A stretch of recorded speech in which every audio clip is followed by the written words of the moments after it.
constantly adapt to meet changing customer needs. It's no longer good enough to produce something, provide a service, and believe it's not going to change. It's what they want today. In 3 months' time, they want something different. So you've got to be in tune to actually pick that up and then adapt. Leverage big data analytics is critical to actually achieve that. Right? It's the foundation for real-time insight generation, for decision support, and it will provide companies with an unparalleled level of insight about the future, right? To the point where they can actually change the future by using prescriptive analytics. And then lastly, smart touch points, enhancing the customer experience through the use of digital interfaces. So you allow smart touch points along the way of the product life cycle, and you keep track of the customer. Fourthly, they must build the workforce. Source, enable, and protect the next generation of talent. So we're going to have digital roles that have digital components to multiple roles being performed by the workforce.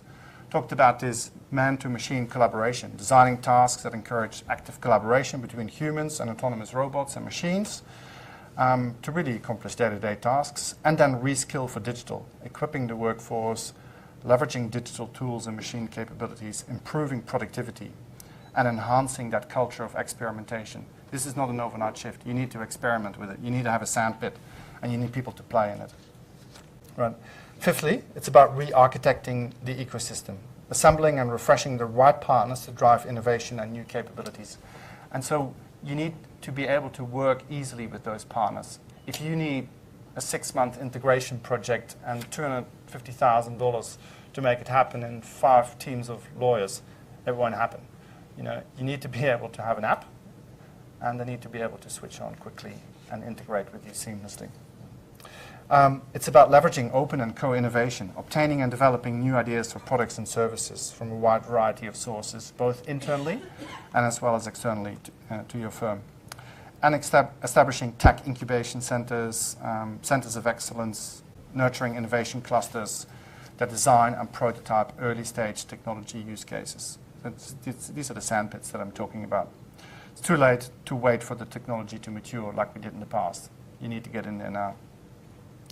And then lastly, it's about managing what we call the wise pivot. I talked about that earlier. If you go too early, it will cost you, it will actually not generate you the uptake that you need. But if you go too late, it will be really expensive to grow in the new. Right? So it's balancing that investment and the resource allocation between improving the core and investing in the new is very important. And so, having digital performance management where we're actually pivoting shared performance metric not only to traditional performance outcomes, but also to growing in the new and levers that can disrupt such outcomes. Right?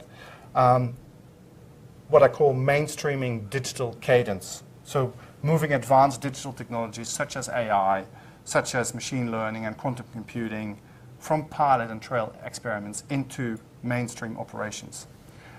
And having a native digitally C-suite or a digitally native C-suite. Key execs with strong technology backgrounds. Not everybody in the C-suite, but certainly you need to have a few.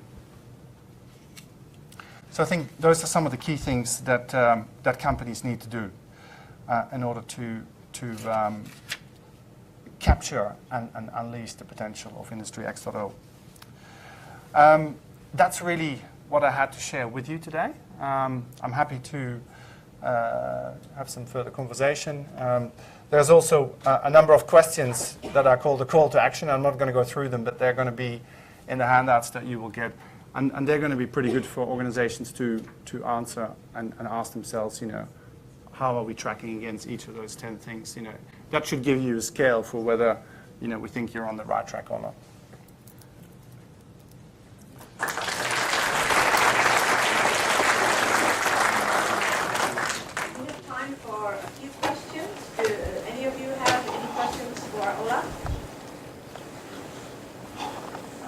Thank you all for a wonderful presentation. I was wondering about the future jobs that are going to be created once the AI is up and running and commercialized. Yes, well, I have part of the answer, but I don't have the whole answer, right? Because we don't know what we don't know. But what we do see is that skills that are going to be really important are things like creativity, things like empathy and emotions, right? Because we cannot, in the foreseeable future, actually build that into computer systems. And creativity around, when I keep talking about these new business models and products as a service and understanding consumers and analyzing data and creating insights, right? Those are the sorts of roles that we're going to move into. If you think what I was mentioning about becoming digital orchestrators, right? So all of a sudden, all this information that's becoming available, if I don't do anything with it, and if I don't find structured ways to actually organize myself as an organization, then you will not be successful, right? So a number of these roles are going to come out in that field, the creative field, the understanding and appreciating insights and data analytics, and then coming up with the new services and the products and the platforms, but also skills around collaboration, right? So, in the past, I was one organization and, I told people what to do, but now I don't, because I operate an ecosystem of partners and I need to work, often you hear that, you treat suppliers at arm's length. Well, you can't do that anymore for your strategic partners because you're going to need to treat them as one of your own, right, in order to collaborate with them. So those are some of the skills that I see are going to be increasing in need and volume, and then, others will disappear. Any other questions? Yes. In your experience, how did the companies that you've worked with manage the change from sort of essentially just dealing with products to including services?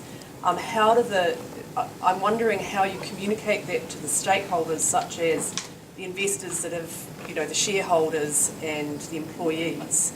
How do you manage? Because it's quite a big change. Yeah. I'm just wondering. It is. It is, and as with everything, there is no silver bullet. I think I've seen different approaches.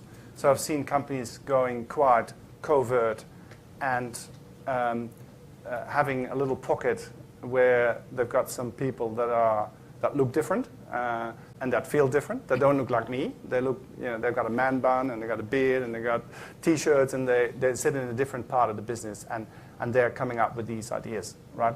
And they're giving funding, seed funding, basically to start up things, right? But quite covert, right? There are others who are a lot more explicit about it. Think about what Woolies now is doing with its Woolies X, right, where they're putting together, the whole data and digital business, right, and actually trying to grow that. So I think, absolutely, this is a key challenge. How do you pivot? How do you pivot? And so it comes down to investing in the core, and transforming it, leveraging digital, making sure that you drive out all the efficiencies, but at the same time, it's that wise pivot, towards the new. And it's really hard. It's really hard because we see it with companies who go too early and it will fail, and too late and it costs an absolute fortune. Mm-hmm. So, it's not something that is easy, and that's why, there's so many companies struggling with that, right? Because that's the hardest bit. So it's a very good question. I don't have a silver bullet for it, but there are different ways of approaching it. Either you're very explicit, you invest in it, you get the board on board, you get your investors on board, you announce it, or you start off with smaller sandpits. You could even set up a separate brand, not to damage your own brand, right? And then see how that develops. So a number of different ways. One last question. An extension of the previous question, but focused on leadership. How would you go about addressing intransigence of leadership? I mean, many leaders are driven by fear of failure and protecting their rear end. So how do you? Yeah. So I think there's two things. One is the injection of digitally native executives and leaders. Right. I think if you don't do any of that, I don't see the needle moving. right? And secondly, it's the board's role to impose, I mentioned that in one of the last things, digital performance management. So what are the traditional metrics, right? It's around EBIT, it's about revenue growth, it's about return on capital. So what are some of the new metrics that we need to introduce in terms of business disruption, in terms of new sources of value growth, and tie remuneration to it, right? Because you get what you measure, and if you don't actually put that in place, it will never happen. But it requires a board to be astute enough to actually drive the right leadership behavior, and then the leadership to recognize that they need some of those skills to help them to do it. Because if you've never done it, you're not going to be able to change overnight, right? You need to help to do it. So the human challenges, right, around change and around people's behavior and the decisions to make around when you do these things and how you do them, they're always the most complicated, right? They're always the most complicated, and that's why you just need excellent people in the right positions to help you. Right, thank you very much, Olaf. You're welcome. And Thank you. Olaf is going to join us in some of the few sessions, and especially at the cruise tomorrow. So if you'd like to have a one-to-one discussion with you, I think that's great. And this is for you before you run. Oh, that's very kind. That wasn't necessary. Thank you for having me. It's a real pleasure. Thank you very much.